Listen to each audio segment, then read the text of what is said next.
South Alabama quarterback Carter Bradley on Locked On Sunbelt. You are Locked On Sunbelt, your daily podcast on the Sunbelt Conference, part of the Locked On Podcast Network, your team every day.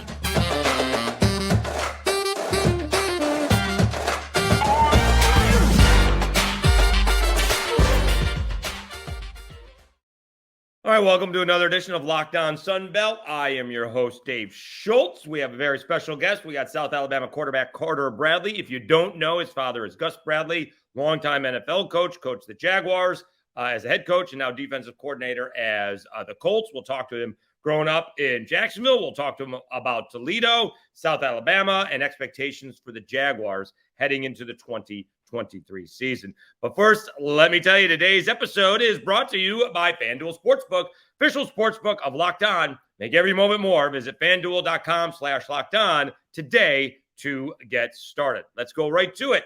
He is the starting quarterback for the South Alabama Jaguars. He is Carter Bradley.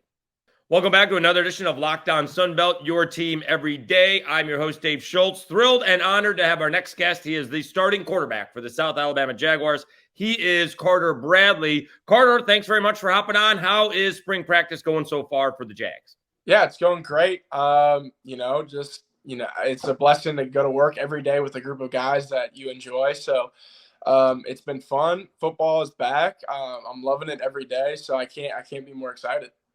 It's a little bit of an anomaly, and I was going to say I said the word right, but I didn't. But I mean, you guys have 18 of 20 starters back, 18 of 22 starters back.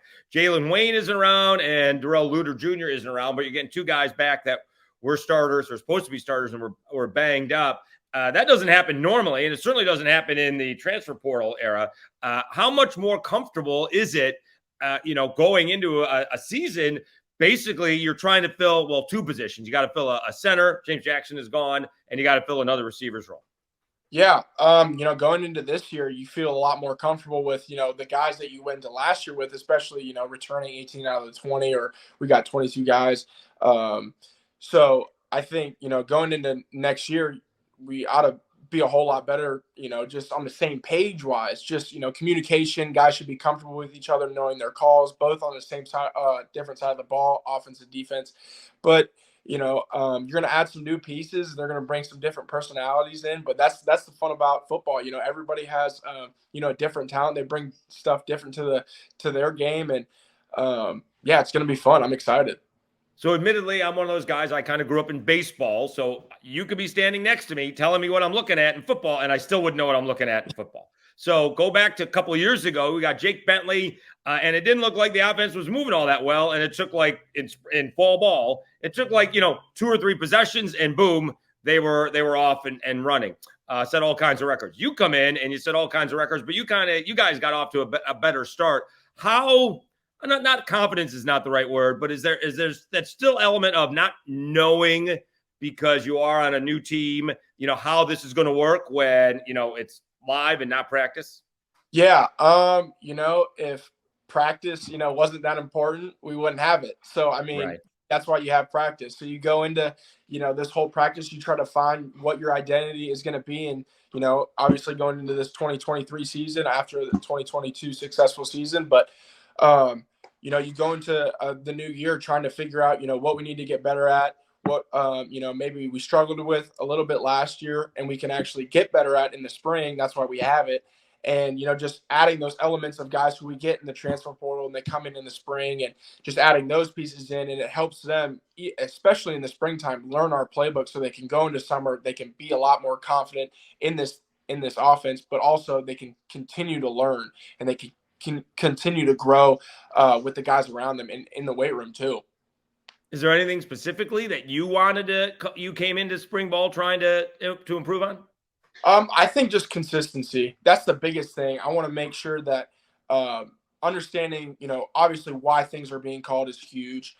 Just getting to know Coach Applewhite more, understanding, just talking ball with him is definitely big, but that consistency is huge, because you can obviously look at the 2022 season and say, hey, you guys were 10-3. You can go into spring ball. You guys are good. You can work on a couple other things. And, hey, you can take this spring off. That's not it at all. We got a lot of room to grow, and a lot of guys who are hungry to get back at this thing. And that's the biggest thing, is just going to this thing, being more consistent in all areas, pass game, run game.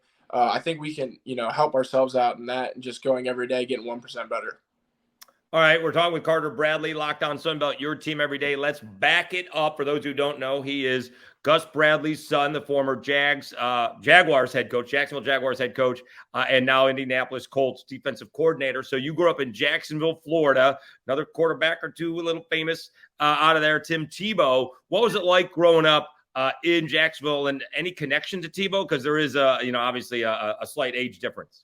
There is no connection to Tim Tebow, but I definitely got, when quarterbacks came into Jacksonville and played for the Jags, I got to know them a little bit, got to see their game. But I mean, there's a lot of players, at least out of Jacksonville, that, you look at the history. I mean, you got Derrick Henry, Tim Tebow. I mean, guys like that. I mean, even in my class, you have Tyreek Johnson. You got Tolliver, who is now with actually Indy, who my dad's. And he was with the Bears. He went to LSU. But, I mean, the talent that comes out of Jacksonville is unbelievable. But going there, I think the best thing for me, God works in mysterious ways. And I think, the competitiveness in Jacksonville really helped me to kind of get me ready to go into college football, and made me the quarterback who I am. All right. So then what's the biggest difference between let's ask you this easy. How did you end up at Toledo? How did you find your way there from Jacksonville to Toledo? Yeah. So when I was going to Toledo, they just had a guy named Logan Woodside throw for an incredible amount of touchdowns. Low interception rate, was up for, he was on the Heisman watch list. I mean, unbelievable year. So, I was really attracted to that offense, the weapons they had. Deontay Johnson, who is an unbelievable receiver now. Cody Thompson was going to be there. They had a great back. I mean, Kareem Hunt was there. So it just looked like Toledo was producing, and they just came off of a MAC championship. So it's like, wow. I mean, why not go there? I mean, you're going to be around talent. You're going to be around offensive minds. It just didn't work out there. I mean, that's, I got no hard feelings to those people there. I usually get a text here and there from someone on that staff, but, I appreciate them so much. Giving me an opportunity to go play college football there and just learn ball for the first time. I mean, be around it. But yeah, I can't, thank them enough. But yeah, Toledo just, it didn't work out. And that's one of those things in life that you kind of just look back on and you appreciate. And so what is the difference between you're recruited, you end up on campus at Toledo, and then now you're transferring, and, again, we're in the transfer portal era. So what is the difference between when you're showing up as an 18-year-old and you're showing up a few years later with, a different kind of class, because maybe you get a chance to learn who the guys are coming in with you, and all of a sudden, boom, you just kind of show up. Yeah.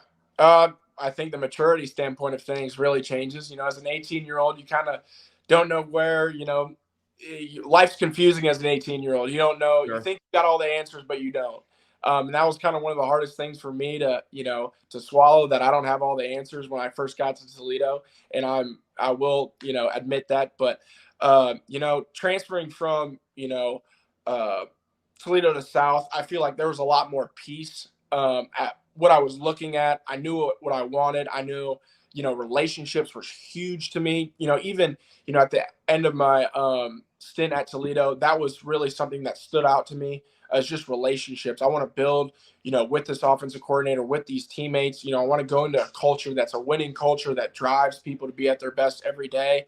And that's exactly what I found here at South. So I'd say maturity is the biggest thing. That's the biggest thing for me, at least, that changed.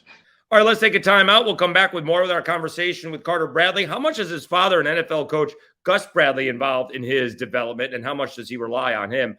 But first, let's talk a little bit about FanDuel. The tournament is heating up. Final Four, big weekend. Now is the perfect time to download FanDuel, America's #1 sportsbook, because new customers get a no-sweat first bet up to $1,000. That's bonus bets back if your first bet doesn't win. Just download the FanDuel Sportsbook app. It's safe, secure, and super easy to use. Then you can bet on everything from the money line to point scores and threes drained. Plus, FanDuel even lets you combine your bets for a chance at a bigger payout with a same-game parlay. So don't miss the chance to get your no-sweat first bet up to $1,000 in bonus bets when you go to FanDuel.com/lockedon. That's FanDuel.com/lockedon to learn more. Make every moment more with FanDuel, an official sports betting partner of the NBA. All right, more Locked On Sunbelt, your team every day. I'm your host, Dave Schultz. Let's get back to it. How much is Gus Bradley, NFL coach, involved with Carter Bradley's development as a quarterback? We're talking with Carter Bradley, South Alabama Jaguars quarterback, Locked On Sunbelt, your team every day. All right, how has Dad helped? How does it work with you and your father, an NFL guy, NFL head coach, defensive coordinator? How does he help you and show you, what you should be looking for? How does that go much? And how involved is he? Yeah, he's actually really not involved as much as you think, but he always is there. He's always, if I ever need someone to call, ever need someone to lean on, he's always there for me. So, I can't appreciate him enough. And the biggest thing is he gets it. He understands, what maybe, you might have a bad day on the field. Man, I give him a call. Hey, look, like the pros have bad days too, Carter. Sure. Like, the only one with a bad day. Right. And that was the hardest thing, I think, for me. I'm still, you still have a bad day, here and there. You're still like, gosh, I wish I had that back. But, you can only learn from it and grow from it. And that's what he's taught me over the past years of being in college is how fast can you grow from a bad day or, keep going and push each other and push guys around you. But, he's done an unbelievable job at, helping me, not with football, but also a leadership standpoint and how I can help those around me, but also, be at my best. So I can't thank him enough. But the defensive standpoint, I mean, my mom she goes crazy when we're home because it's all ball. Me and him just talk fronts, coverages, all this and that. We're not allowed to watch football in the house in the off season because it kind of gets a little too heated. But it is what it is. Mom runs the house when Dad's home. So I can't thank him enough though. All right. Well, okay. So then what's it like, when you're a kid, my father was an attorney, so he ran for political office. He lost a couple of times when I was growing up, but he was always a town judge.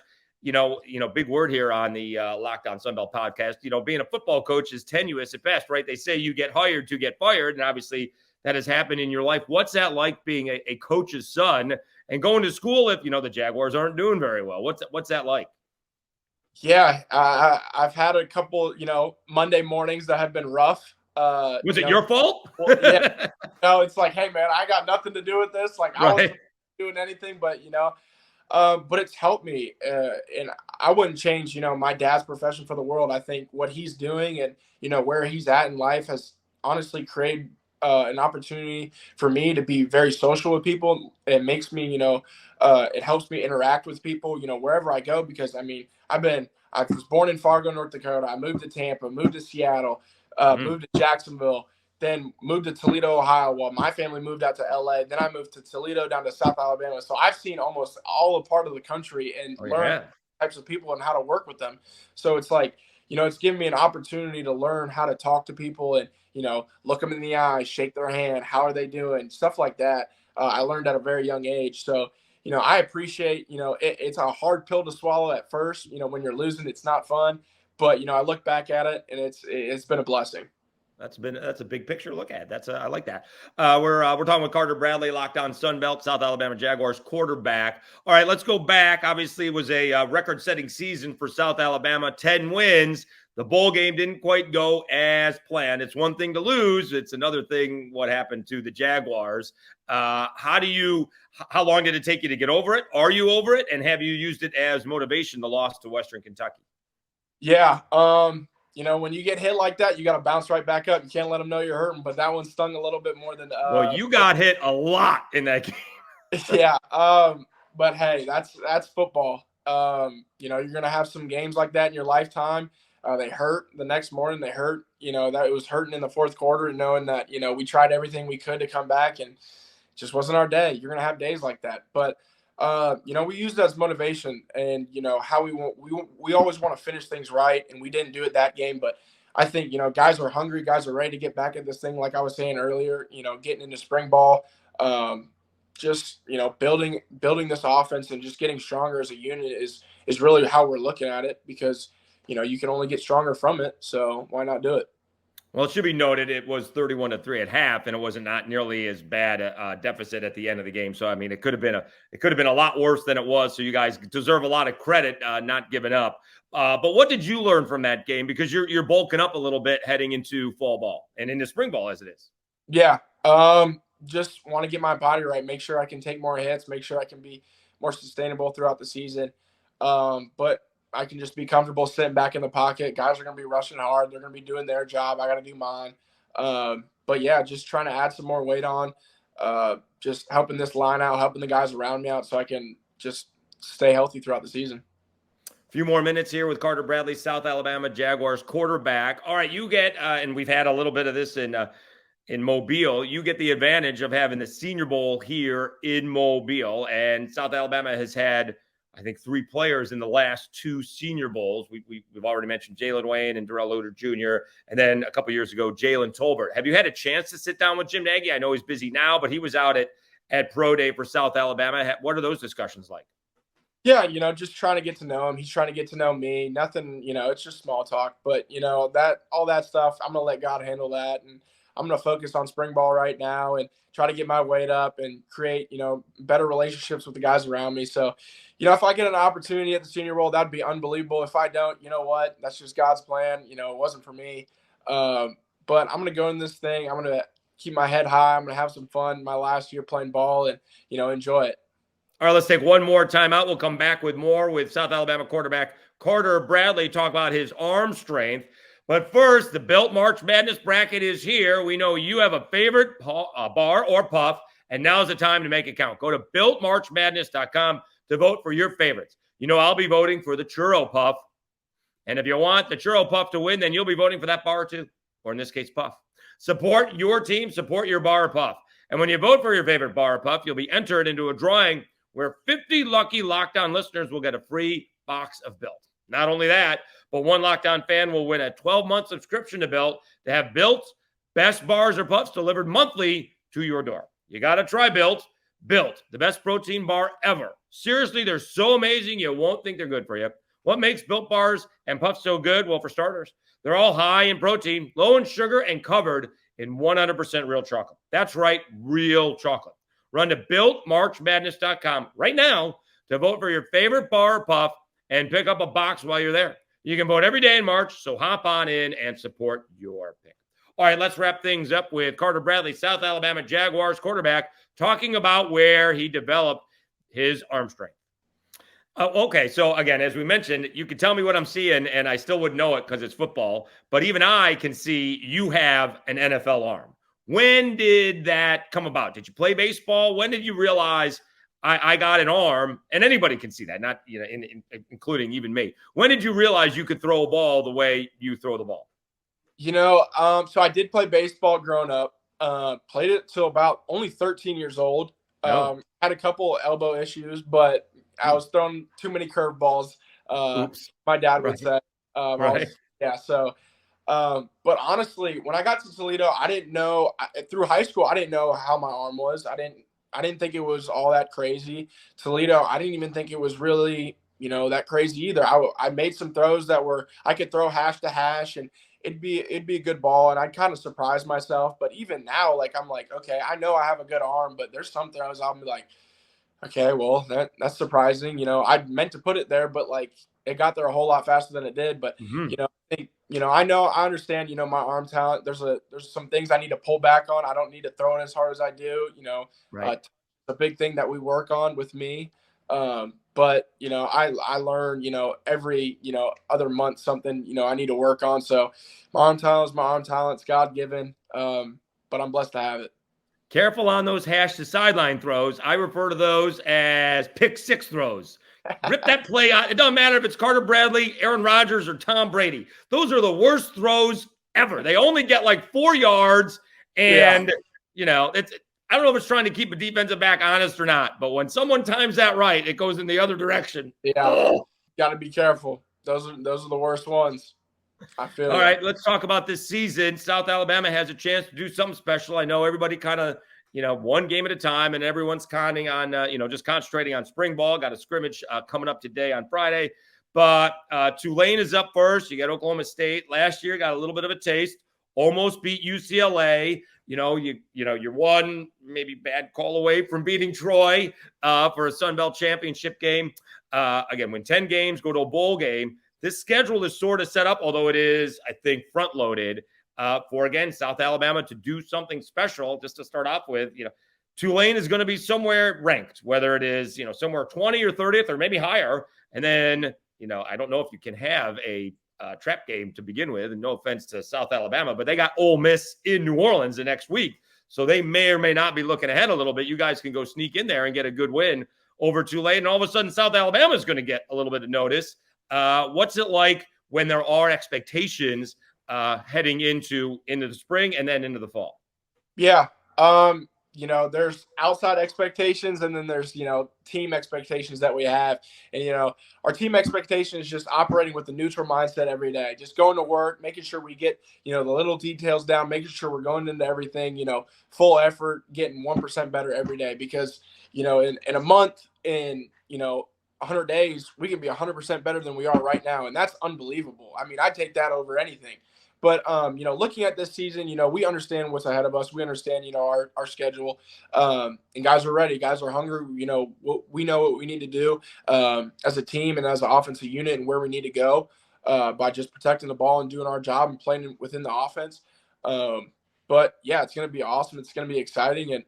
And hopefully week one comes out in our favor. But, we're going to control that as much as we can. All right, I want to hear what you think of my assessment of Carter Bradley. Okay, because again, like I said, I could be looking at things. You can tell me what I'm looking at. I don't even know. Okay. But when Carter Bradley struggles, all right, the ball comes out harder going forward. Like Georgia Southern game, right? First throw, pick six. Yep. And then it took until the fake punt till maybe Carter Bradley calmed down a little bit. But Southern Miss struggling and got banged up in that ball game, and then you led the comeback. So it feels like there's a little bit of an issue trying to get past a bad play, and then you try harder. Yeah. What is that assessment on? Is that assessment on point, or is that just in my own head? That little bit of both. I'd say. Okay. When I come to the sideline, I mean, actually, I'd say you would be right. You would be spot on if that was Toledo Carter. You would be spot on. So you might be seeing a little bit of glimpses of here and there, but I feel like what I've learned over the past couple of years is it happened. You can't do anything about it. You got to go back out and play, because that next play is probably gonna be the biggest play of the game, and how you respond, because everybody's watching. So I think my arm's strong. It might be just tight windows. I might be throwing it a little bit harder because I got to get it in there, but I'd say you'd be spot on about the Toledo Carter, but I'd say the South Alabama Carter, that kid, he's a little bit more cool, calm, and collected. He's just, his arm's a whole lot stronger here than it was there. So got it. All right, let's wrap it. Let's wrap it up. We talked about your arm. Has the grip changed at all over Carter Bradley's career? We got a little picture here. That looks like the same grip to me. That is the same grip right there. The same grip. The hair's a little bit longer, but the ball's a little bit higher, up on closer to my face. But that is the same grip I am using today. That is unbelievable. That's great. All right, Carter Bradley, South Alabama Jaguars quarterback. Thank you so much for hopping on Locked On Sunbelt podcast. We'll see you out there for the scrimmage, and best of luck this season. Thank you so much. I appreciate it. Thank you very much.